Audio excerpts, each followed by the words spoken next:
Betty! Betty, it's Jimmy!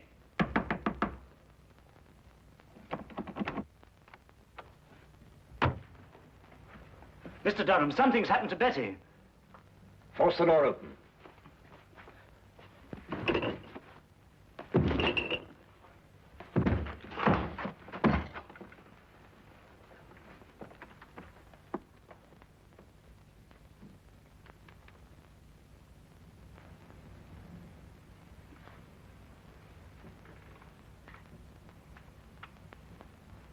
The singing violin.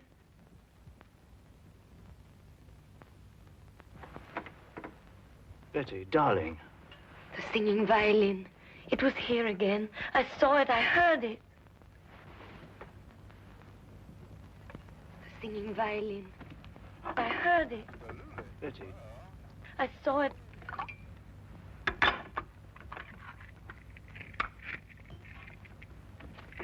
Give her one of these. It's the sedative Dr. Marino left for her.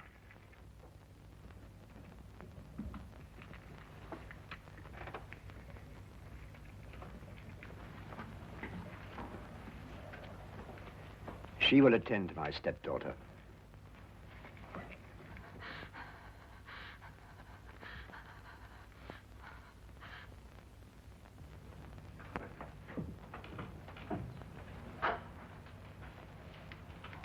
Perhaps you wondered, Willand, why I invited you to my home as my weekend guest. I thought our coming marriage, Betty's and mine, had something to do with it, sir. No. I wanted you to see for yourself why that marriage can never take place. I don't understand, sir. Are you blind, Willand? After what you've just witnessed, don't you realize that my stepdaughter is losing her mind? She never told me. Naturally. Dancing skeletons, headless men, and tonight, a singing violin. Surely, sir, it must be merely her imagination. Nightmares. But she insists the things that she sees are real. Positive proof of incipient dementia precox. I regret to have to tell you this, my boy. My doctor informs me that in a matter of weeks, if not days, Betty must be certified as hopelessly mad.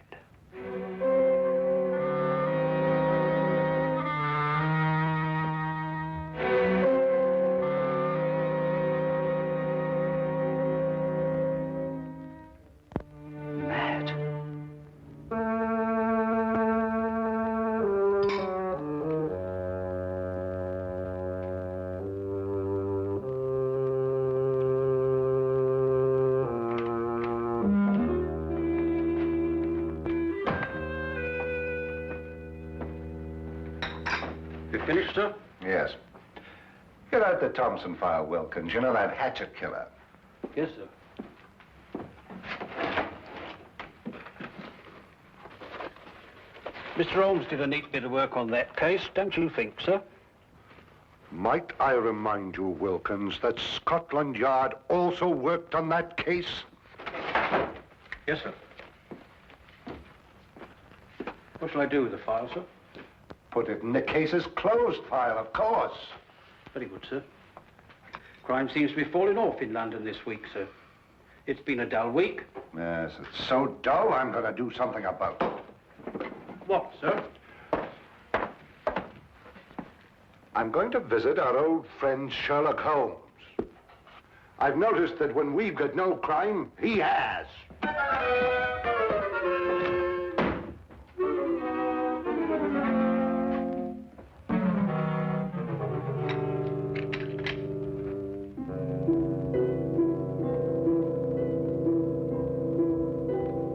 A beautiful girl having hallucinations. A worried housekeeper. An austere stepfather. A heartbroken boy. A gloomy old house in a quiet section of London. That was one of the most bizarre and terrifying cases ever to challenge the talents of my extraordinary friend, Sherlock Holmes. We were plunged into it one drowsy day in mid-September when murder, sudden and brutal, came calling. What is it? Sounds like a shot from the street.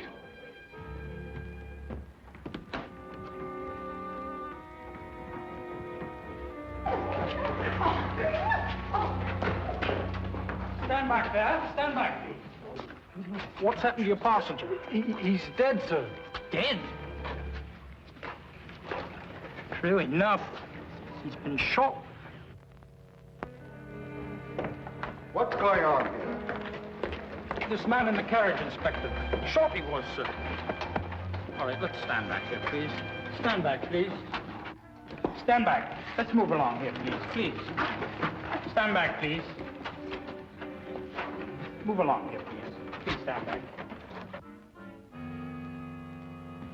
Move along here, please. Move along. Officer, Yes, sir. you take charge here. Yes, sir. All right, driver.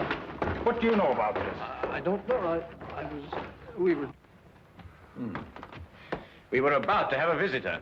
Where? What do you mean, where? Yes, a young man, but he was murdered before he reached here. Murdered?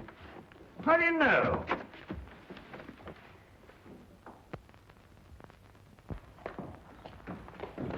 Let's move along, please. Move along. It's all over.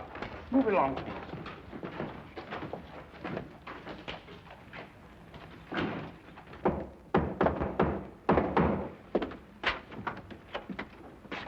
Oh, hello, Lestrade. I've been expecting you. I didn't know myself I was coming here until a few minutes ago.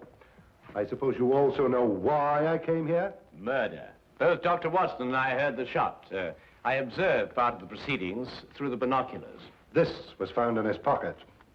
Sherlock Holmes, 221B Baker Street. He was obviously employed by a tea and spice merchant. The aroma is unmistakable, eh, Watson? Oh, unmistakable. The boy's wallet gave us some further information. His name was James Winnant. He lived at number 5 Crestwood Place. He was employed by Stackhurst and Durham, tea and spice merchants. Stackhurst. Stackhurst. Does the name mean something to you, Holmes? Well, it should. Stackhurst and Durham appears in almost every tin of tea sold in England. What was young Winnant's business with you, Holmes? Winnant. Durham. Ah. I've never heard of Winnant before. Were you able to ascertain anything from the cabby? No, one of the passers-by heard him say, the singing violin. The singing violin? No, that can't mean anything, I'm sure. Can't mean anything, Lestrade. Well, now, of course not. Get your hat, Watson. Well, where are we going, Holmes? To interview the murderer of Jimmy Winnant, of course. You mean to say you know who killed him? Of course I do. Don't you?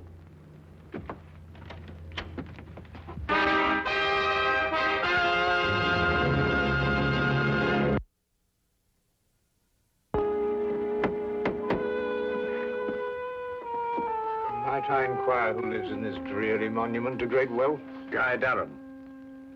Durham? Wasn't he one of the partners of the firm that employed young Winnant? Yes, the only surviving member. Stackhurst died 15 years ago. Holmes, you said we were going to visit Winnant's murderer. I did. Yes? Good morning.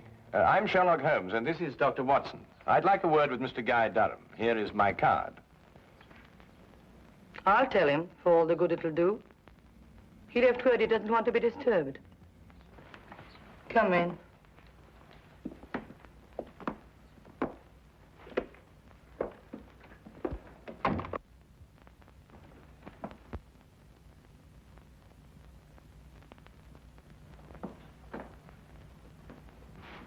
Oh, permit me, madam, to congratulate you on your new position. Thank you. How do you know I'm new here? Mrs. Ferguson, who is at the door? Excuse me.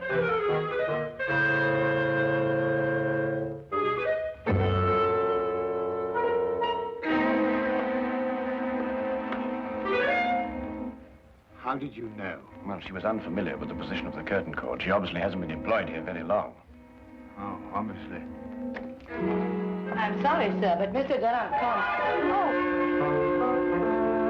What is the meaning of this? I'm sorry, sir. They pushed in before I could stop them. I must apologize for this intrusion, Mr. Durham, but it's imperative that I speak to you. Oh, very well. As long as you're here, what do you want? I take it you are Sherlock Holmes. At your service, sir. And this is my friend and colleague, Dr. Watson. Pleasure, sir. How do you do? Sit down. I regret to say that I am the bearer of bad tidings, Mr. Durham. Your prospective son-in-law was murdered not 2 hours ago. What? Winant murdered?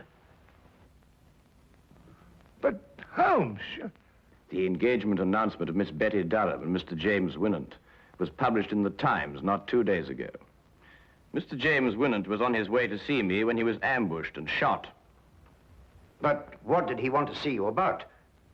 Don't you know Mr. Durham? No.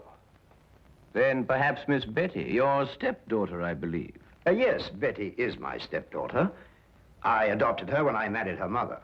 Perhaps she might be able to provide some information. I am sorry. I'm afraid I cannot allow you to see her. She has been in a highly overwrought frame of mind of late. Only this morning, under the advice of her doctor, I sent her away for a complete rest. Moreover, it is best under her present mental condition that she should remain in ignorance of Winant's death. Oh, that's most unfortunate. Probably the excitement of her forthcoming marriage brought on an emotional upset. Not only probably, Doctor, but true. And now, if you'll excuse me, I regret I cannot be of any more help to you. Oh, Mr. Durham, what is the name and address of your former housekeeper? Why do you ask? Well, housekeepers are rather hard to come by these days. If she hasn't already found a new position, I'd like to employ her. Oh, I prefer not to recommend my former housekeeper. I had to discharge her for theft. Good morning, gentlemen.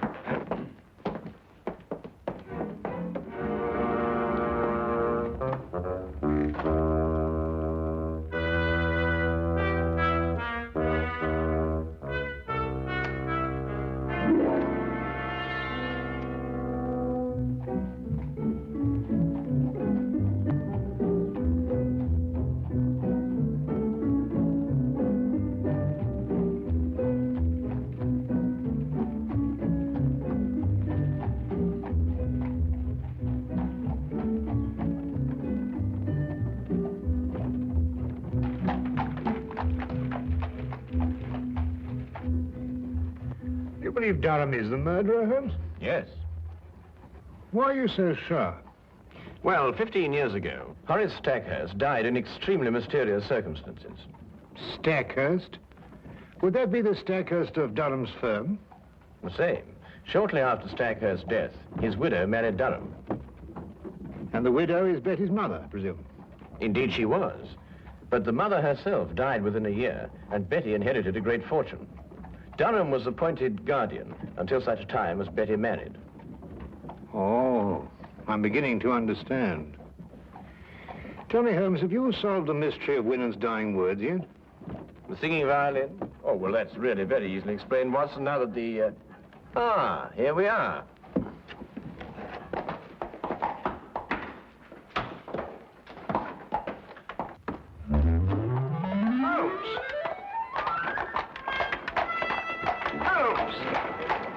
It was just like Holmes to leave me in the middle of an unfinished explanation, bursting with curiosity. But there was nothing I could do about it except wait for his return.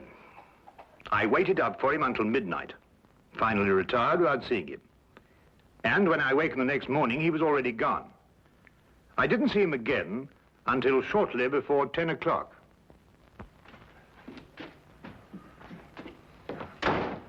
Hello, where have you been? Do you mind going to the window, Watson? What? I've got a surprise for you. Oh, Go on. all right.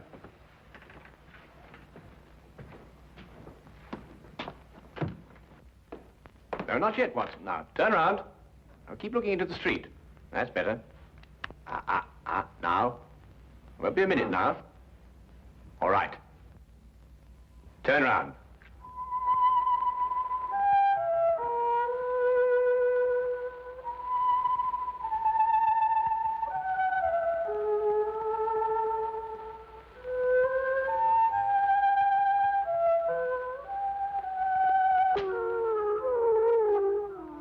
Well, what? A singing violin.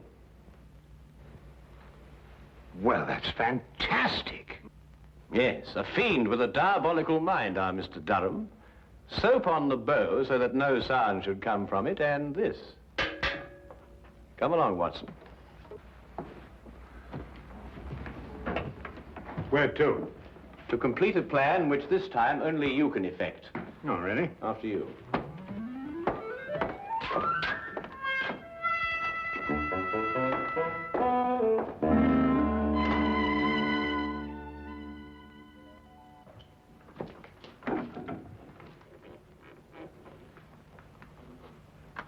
Ha-ha, John Murdoch! So I found you at last, eh? What? You've been making advances to my wife, and I am going to thrash you within an inch of your life! Wait a minute. You've got the wrong man. Don't you lie to me! I'm not John Murdoch, I tell you. Help! There's a lunatic loose. Ah, so it's a fight you want, is it? I've heard about men like you before. You smiled your last smile, my voyaging vagabond.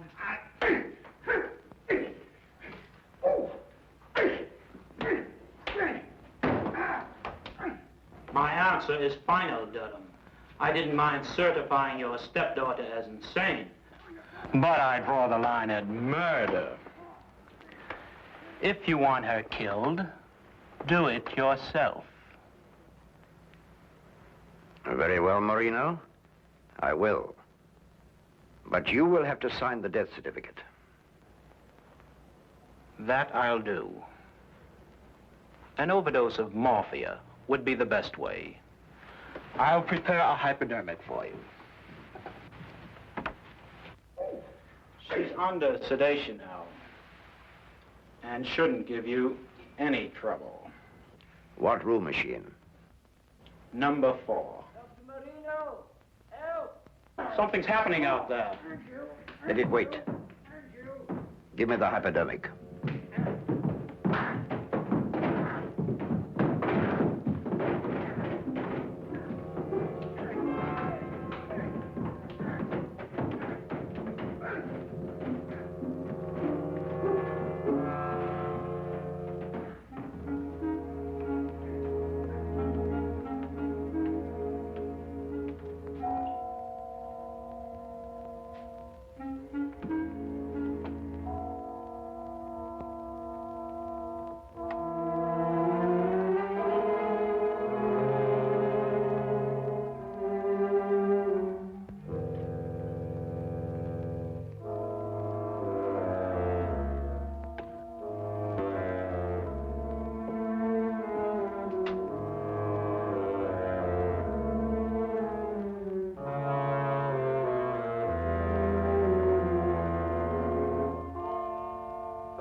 Durham, do you hear me? Don't dare touch that girl. Don't you dare touch her. Or by all I hold sacred, I'll kill you. Durham, do you hear me? Durham! Durham!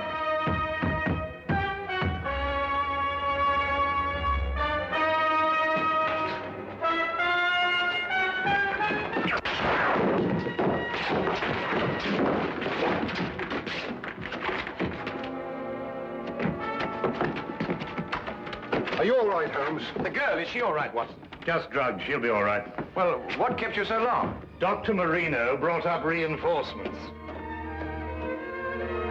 When I came here and answered your summons, I found Dr. Watson fighting with 4 men. Must say he was holding his own. Now, will somebody please tell me what this is all about? Nothing would give me greater pleasure, Inspector. May I introduce Mr. Guy Durham, your murderer? What?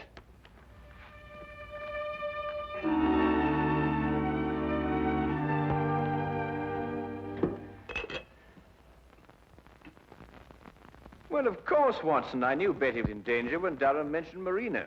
I met him before and knew he wasn't a doctor, but a charlatan. Tell me, Watson, how did Betty take the news of Jimmy's death? It came as a terrible shock to her, I'm afraid. Poor girl broke down completely. Well, she's young. She'll recover. And youth has a way of overcoming tragedy.